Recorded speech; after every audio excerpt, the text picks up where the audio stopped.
Hey, how are you? It's Blue, and today I'm going to talk about my OCs. Well, one of the universes, and when I say my universe, I actually mean me and a friend's shared universe, but I'll say it that way to make it easier. In this channel, I will probably only talk about my shared universes, and today it's my main universe's turn. Basically, in my universe, there are two forces, possible and exact. The exact one is all that is logical, rational, and explainable, and the possible one is all that is magic and barely explainable. Every planet is made with possible and exact energy. There are two protecting entities or cultures to each world. To the planet where the story develops, there are the demon and angel kingdoms/worlds.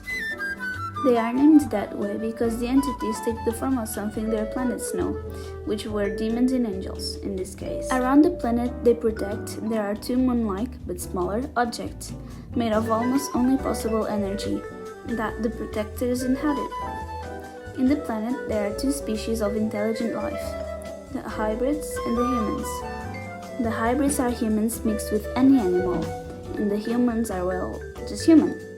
The thing is, a long time ago, there was a giant war that humans started with all the hybrids that ended when the species decided that anyone was prohibited of going to the opposite species' kingdoms.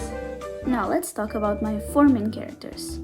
This universe has a lot of characters, and my friend has her main four. But the most important to my story are Lewis, Zane, Jiangli or just Li, and Kimberly or just Kim. Zane is a hybrid, and the only one in the group, or is he? Well, fun? Look, I know it might be cringy, but I made this story a long time ago, okay? He's the prince of a wolf community in the forest in Washington, D.C. But there is a problem. His dad, King Nicholas, wants him to become the king, and has prepared him to do so for his whole life since he was the oldest of three siblings. Zane doesn't want to though, but is under a lot of pressure. One day, he decides to just run away from home to the nearest human city, where his dad wouldn't look for him.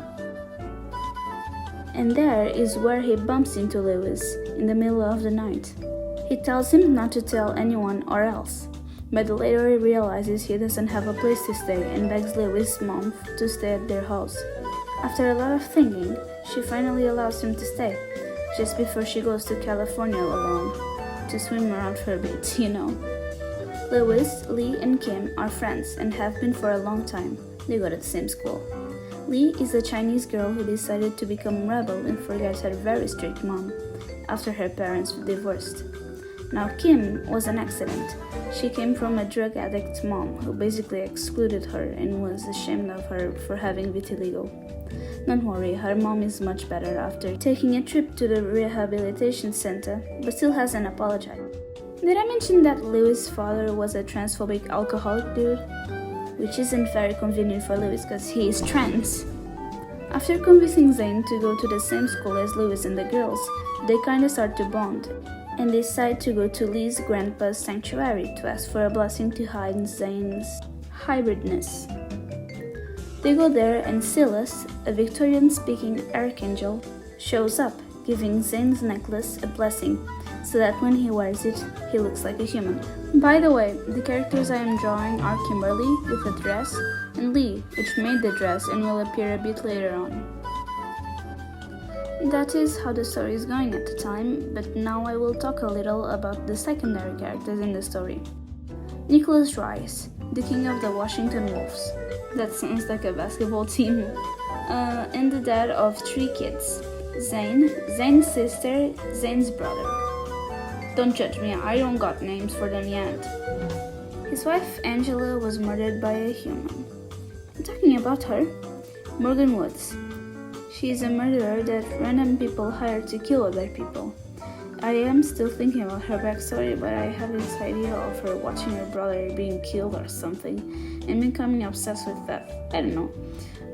She was hired by a human president to kill Queen Angela.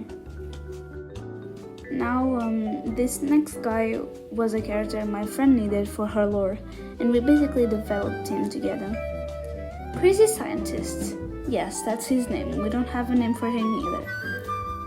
So, two OCs of hers have these necklaces that have powers, And this guy that lived in 19th century was obsessed with going to the demon kingdom, which is only possible if you are a demon or have access to magic. So he just did a bunch of rituals and killed a bunch of people, but ended up succeeding in storing the magic inside the necklaces somehow. Well, this was my main universe. I really hope you enjoyed this video. So, this was today's yapping session. Thank you so much for watching until the end. You have a great attention span, did you know that? I'm so sorry for not posting in a long time. I was really occupied this week. Please feel free to share your thoughts in the comments. I really hope you have a great day, night, or afternoon, or whatever. And that was it. Goodbye.